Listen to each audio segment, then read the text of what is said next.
Ouais, et puis ça nous a nourris, je pense. Hein. Ces moments-là, les moments qu'on a passés entre les repas, les rigolades, les blagues, tout ça, je pense que ça nous a nourris complètement dans... Moi, j'ai pris du poids.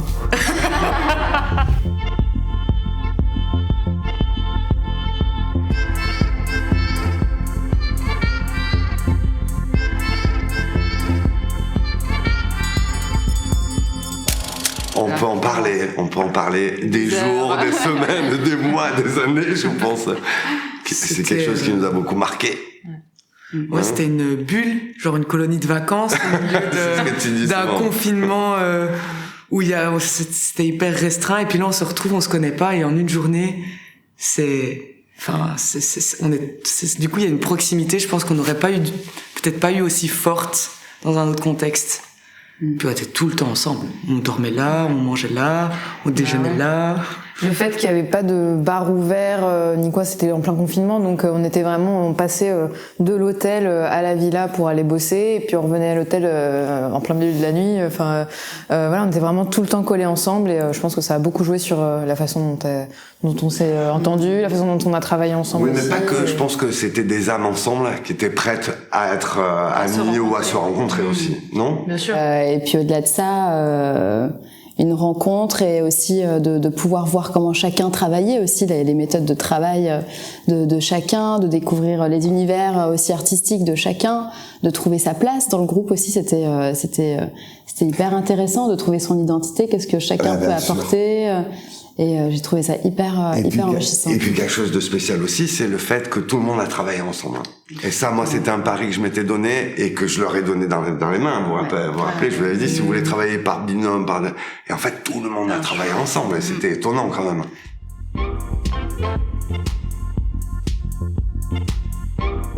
Pour moi, l'exemple phare, c'est la chanson de Blue Line. C'est vraiment celle où on a tous donné. On a pris les origines de tout le monde, la langue de parler de tout le monde.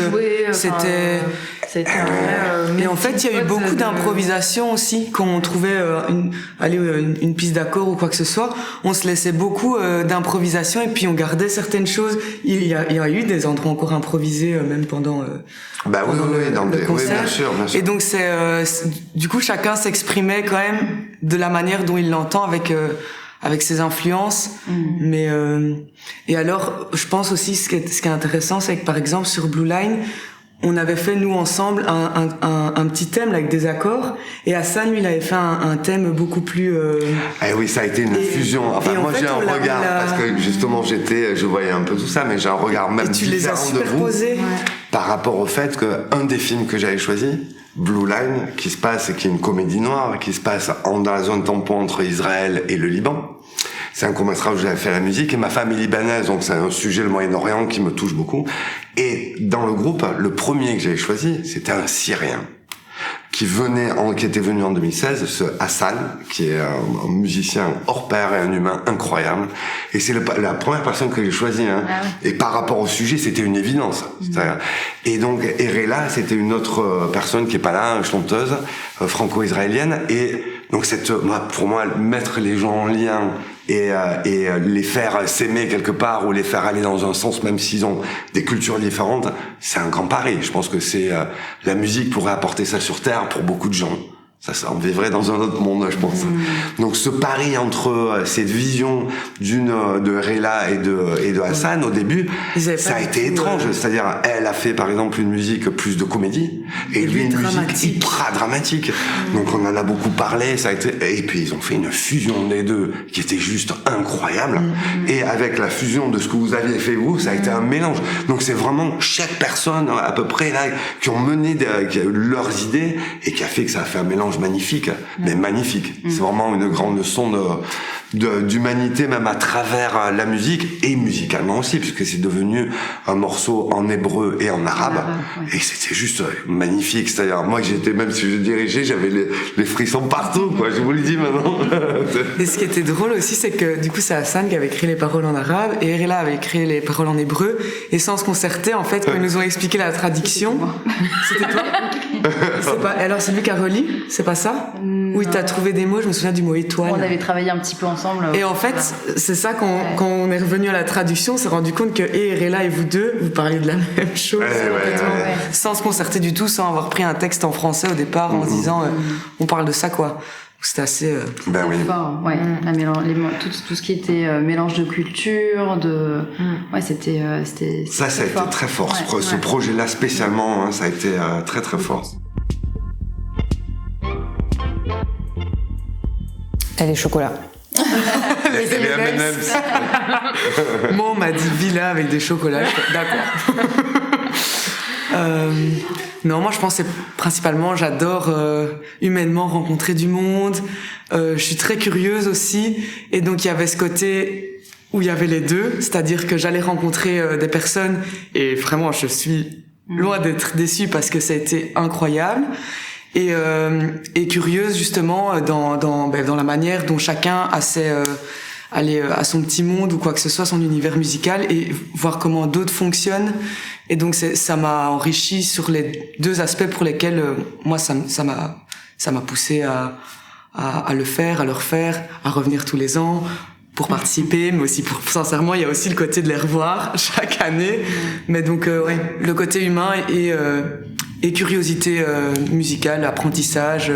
Puis j'avais hâte aussi d'avoir qui nous suivent, d'avoir ses conseils, son suivi, son expérience, etc.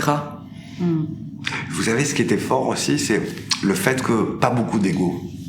Ah, on en parlait de ça, c'est-à-dire quand on compose et que c'est facile pour laisser la partie de piano alors que t'es pianiste à quelqu'un d'autre ou d'échanger, c'est vraiment un élan de partage magnifique. Parce que de toute façon, pour faire un groupe d'amitié comme ça, faut pas. C'était complètement naturel, quoi. Je me souviens que j'ai commencé à accompagner là au piano, et puis que naturellement, comme c'était toi qui l'avais composé, tu le ressentais mieux que moi, et du coup, elle m'a donné la basse, et je passais à la basse, et c'était trop bien. Mais donc tout se faisait très naturellement, et il y avait jamais rien de mal pris ou laisser vraiment la place. Je pense chacun avait sa place. C'était. Ouais, puis il y avait pas on n'avait pas à discuter 300 ans pour savoir qui faisait quoi. C'était vraiment ça allait de soi, ça allait tout seul. Et puis je crois que chacun il y en a pas un qui a joué plus que les autres. On a tous en plus voyagé entre divers instruments. On a tous même Clément qui est corniste, qui s'était mis à la clarinette. Il avait déjà commencé la clarinette, mais il a vachement bossé sa clarinette pour l'occasion. On a fait des percus. En 7-8, des mesures impaires, c'était pas évident. On a fait plein de choses. En fait, ça nous a amené à pousser un peu nos limites, à nous redécouvrir. Et moi, je me souviens de ce souvenir dans le train en venant à Marseille. Je me disais, j'espère que je vais rencontrer des compositeurs, compositrices avec qui je pourrais lier une amitié, que je pourrais voir après la masterclass, avec qui je pourrais retravailler par la suite, et c'est ce qui s'est passé. C'était des rencontres vraiment très très enrichissantes, très marquantes, très importantes, et ça, je pense qu'il y a rien de plus fort, de plus beau. Ouais, c'est vrai. Parce qu'en plus on a un métier super solitaire où on est tout seul devant notre ordi à bosser toute la journée, sauf exception. C'est vrai que on est un peu dans notre bulle chacun, et ce genre de masterclass, de résidence, ça permet vraiment de sortir de ça et de voir autre chose de la composition, quoi, de voir une autre facette de l'écriture. Ouais, et puis ça nous a nourris, je pense. Ces moments-là, les moments qu'on a passés entre les repas, les rigolades, les blagues, tout ça, je pense que ça nous a nourris complètement dans... Moi j'ai pris du poids. C'était bon en plus. C'était tellement bon, il y avait un chef. Il y avait un chef tous les jours. Et il restait nous voir. Et moi, je peux rester un petit peu regarder la musique. Et plus on mangeait les M&M's, plus le lendemain on nous remettait des M&M's. C'est le groupe, c'est pas MCM, c'est M&M's. Le groupe. Ouais, c'est vrai que c'était important aussi. Moi j'ai ressenti grâce à la masterclass, ça m'a donné une espèce de confiance.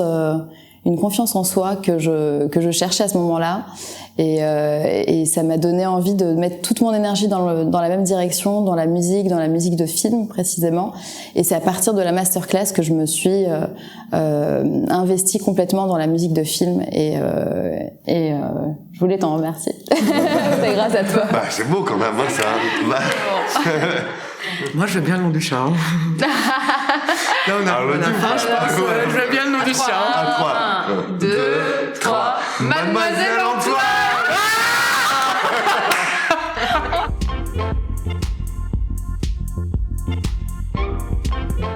C'est lumineux dans le sens où moi je connaissais pas quand j'ai commencé, ça n'existait pas ou pas spécialement, quoi. J'aurais rêvé aussi tomber sur un projet comme ça où on prend des compositeurs pour travailler ensemble, mais je pense que c'est vraiment super parce que c'est très encadré, parce que avec beaucoup de bienveillance, avec du MCA, même du moins, ce que je dis, je trouve que c'est lumineux. C'est un festival qu'il ne faut pas rater, mais du tout, quoi, je pense.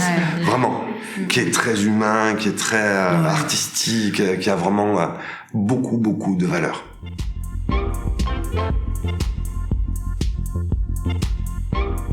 Alors, moi, je trouve que déjà, il y a un truc, c'est que pour moi, cette absence de compositrice et le fait que on essaye de mettre plus de compositrices dans le game, il se symbolise par une chose qui est très importante, c'est le fait que là on soit en train de répondre à des questions sur la place des femmes dans le milieu de la musique de film, là où on pourrait répondre à des questions sur notre métier.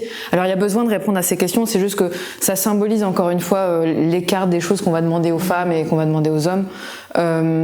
Et ensuite, avec le collectif Troisième Autrice, donc qui est un rassemblement de compositrices francophones, qui travaillent en France, qui sont françaises ou qui parlent français et qui ont envie de nous rejoindre.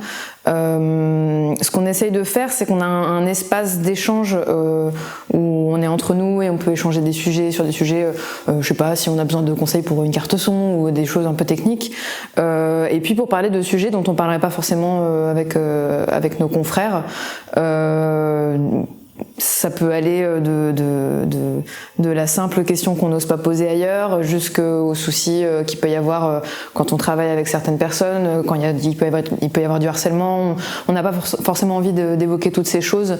Et ensuite, au public, ce qu'on essaie de faire, c'est de sensibiliser sur la faible part des compositrices. On est actuellement 7% de compositrices dans le milieu de la musique de film.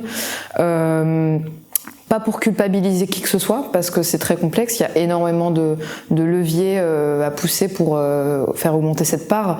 Il y a un petit peu de la considération des femmes, il y a aussi beaucoup d'absence de modèles, il y a un truc très historique dans le milieu de la composition qui fait qu'on n'est pas beaucoup. Donc on veut pas culpabiliser qui que ce soit, mais juste faire prendre conscience que c'est pas aussi facile pour les femmes que ça peut l'être pour les hommes, même si c'est très difficile pour tout le monde.